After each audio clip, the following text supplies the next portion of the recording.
ګوره رسول الله مبارک صلی الله علیه وسلم فرمایي چې کله تاسو سالن وخورئ ترکاري وخورئ اوبه وڅښئ او درنه پاتې شي او تاسو یې ځان لږدل غواړئ نو د هغې د پاسه څه سر وغیره څه پکې دی ولې چې دا خطرې تا ته خو پته نه لګېدي کې یو څیز ور وغورځېږي هغه پکې حل شي او هغه بیا تا هغه ترکاري وخوري یا اوبه وڅښې او هغه دې بدن ته لاړه شي او تا نه نقصان درکوي نو دې وجې نه رسول الله مبارک وایي چې لوښې سرتور مه پرېږدئ د پاسه پې سر ږدئ. یو عیسائی او دا غزوی مسلمان شو نو نبی علیہ الصلوۃ والسلام باندې ایمان راوړو نو بیا راغی خپل پلار ته وی بابا وی چې کله وبس کې پرانا کې اسکا او وی لوخي ته ګورا او وی پناس ته اسکا او وی په لوخي کې دنه سام اخلا صابار اخلا ای بچیا دا خو ما نه وریدلی وی دا چې په اوس ما د ایمان راوړې دغه پیغمبر صلی الله علیه وسلم راته دي سوي نو هغه ورته زه خو مسلمان نه یم نو دا خو ستا دپاره دي خو دې پلار یې هسې وي زه پې یو ټری کوم چې دا څه کېږي دی ورته ولې دې څه ویلي نو دې پلار یې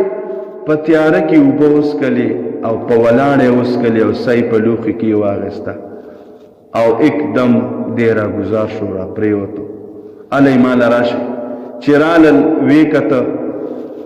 زر زر یې ورله چې د هغه وخت مناسب څه دوایي څه و هغې وله ورکول چې کله دی لږ برابر شوی دا لوښې وګورئ چې لوښې وکتو هغې کې یو ضرري څیز پروت و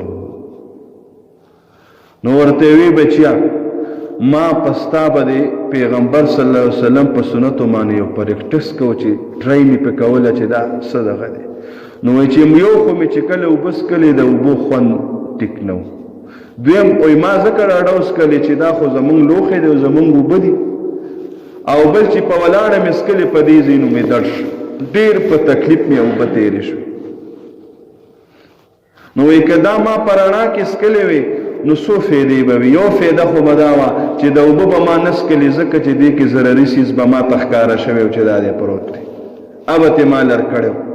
دویمه ما به بیا نورې اوبه څکلې وي که مې په ناسته څکړې وي زما به په دې ځای کې درد نه و پیدا شوی او که دې لوښو کې مې ساه دننه نه واخیستې اصل کې ساینس والا لیکلی دي چې کوم انسان په لوښو کې دننه ساه واخلي داسې څه جراثیم دي چې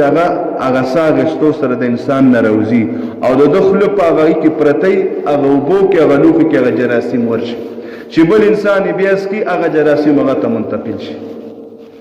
نو وایي چې هغه وی په دې باندې هغه ایمان راوړو چې وایي ستا د پیغمبر صلی الله علیه وسلم یوه طریقه کې دومره خیر پروت دی چې په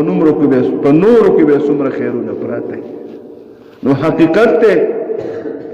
او اوبه په درې ساګانو باندې څکل بسم الله ویل ګوره چې بسم الله الرحمن الرحیم د خوراک او د څښاک په وخت کې وویلی شي یو خو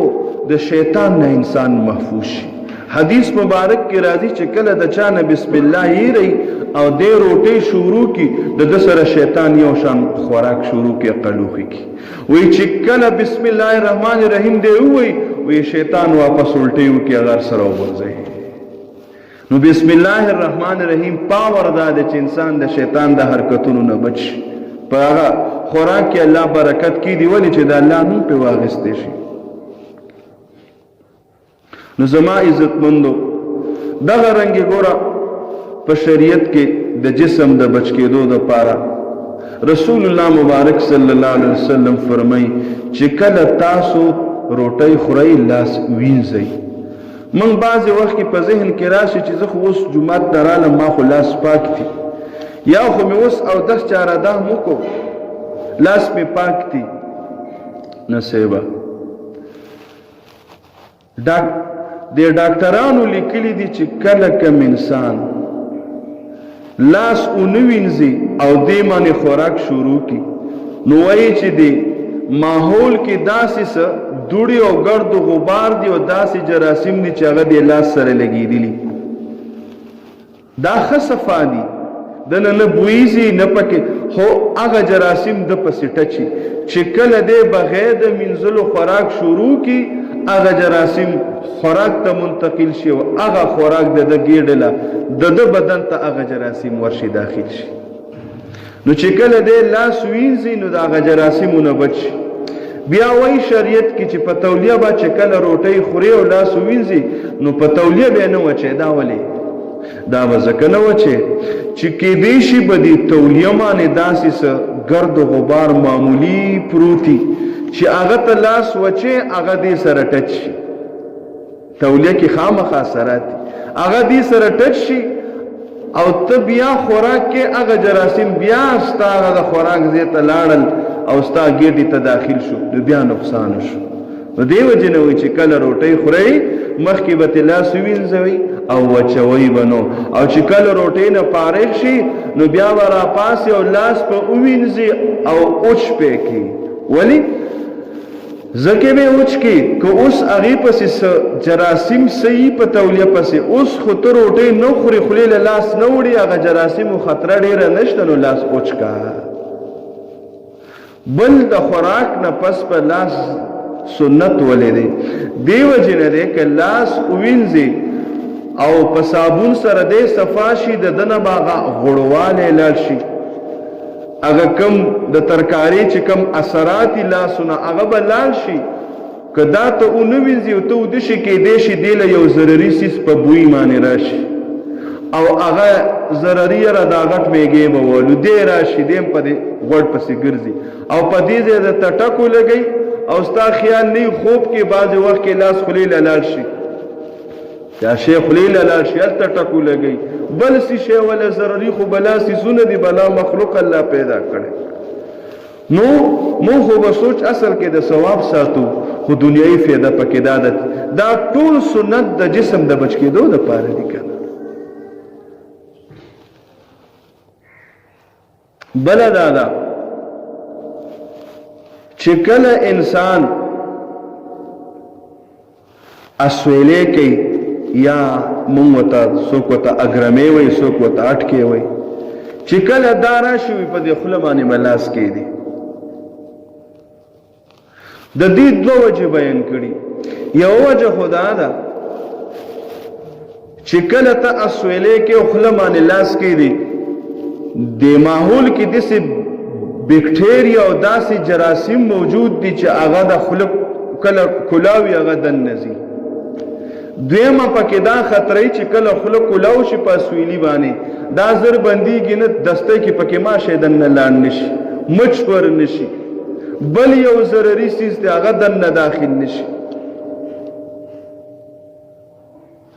بل دا نه چې د چا په مخ کې ولاړ او بنده خوله را کلاو شي نو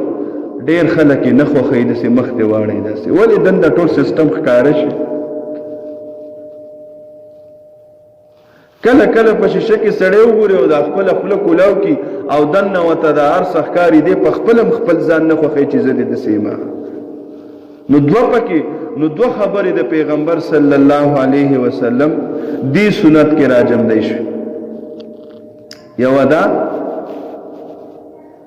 چې انسان د ضرورت او د سيزونو نه بچي دیم د انسان عزت به حال پاتې شي چې کله مانځه کې اسویلې راشي بیا به سکو اسویلې چې مانځه کې راشي نو زمونږ د اگست لاس لاندې او داخله سم د پاسې داسې نو ګس لاس په پځې پریدو خلاص په تیروچت کو خلمانه بلاس کیدو او چې د منظر باري نو ګس لاس په دې خلمانه ګدو داس دا الټا سیټ داس او په منځ کې به خلاص او دغه شان چې هغه اپرنجه ونتروشه دغه چې راشي دغه کوم دغه حکم دی هغه کې خو اکثر د لاړو د بار ته دراوتو خطرې چې کله کو چې هغه خلمانه لاس خپل بچو تم خایو چې بچي د سکوا نو دا ټول زمنګ د جسم نه د نقصان د بچ کېدو